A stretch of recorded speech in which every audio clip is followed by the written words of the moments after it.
जय माता दी। नवरात्र के दूसरे दिन ब्रह्मचारिणी माँ की पूजा अर्चना की जाती है। साधक इस दिन अपने मन को माँ के चरणों में लगाते हैं। ब्रह्मचारिणी का अर्थ होता है, ब्रह्म का अर्थ है तपस्या और चारिणी यानी आचरण करने वाली। इस प्रकार ब्रह्मचारिणी का अर्थ हुआ तप आचरण करने वाली, तप का आचरण करने वाली। भगवान शंकर को पति रूप में प्राप्त करने के लिए घोर तपस्या की थी माँ ने। इस कठिन तपस्या के कारण इस देवी को तपश्चारिणी अर्थात ब्रह्मचारिणी नाम से अभिहित किया गया। कहते हैं माँ ब्रह्मचारिणी देवी की कृपा से सर्व सिद्धि प्राप्ति होती है। दुर्गा पूजा के दूसरे दिन देवी के इस स्वरूप की उपासना की जाती है। इस देवी की कथा का सार यह है कि जीवन के कठिन संघर्षों में भी मन विचलित नहीं होना चाहिए। इनकी प्रचलित कथा इस प्रकार है।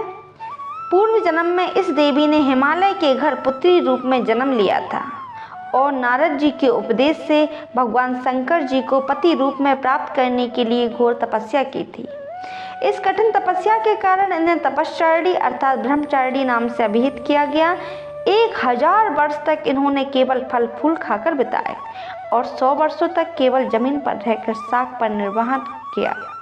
कुछ दिनों तक कठिन उपवास रखे और खुले आकाश के नीचे वर्षा धूप के घोर कष्ट सहे। 3000 वर्षों तक टूटे हुए बिलपत्र खाए और भगवान शंकर की आराधना करती रही। इसके बाद तो उन्होंने सूखे बिलपत्र खाना भी छोड़ दिए।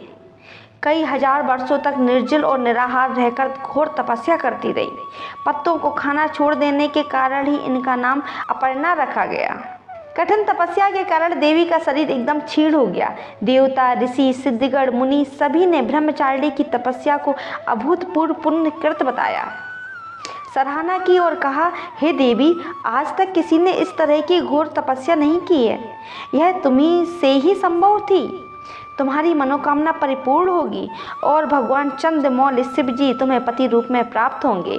अब तपस्या छोड़कर घर लौट जाओ, जल्द ही तुम्हारे पिता तुम्हें बुलाने आ रहे हैं। इस तरह माँ ब्रह्मचारिणी की कथा है जो प्रचलित है।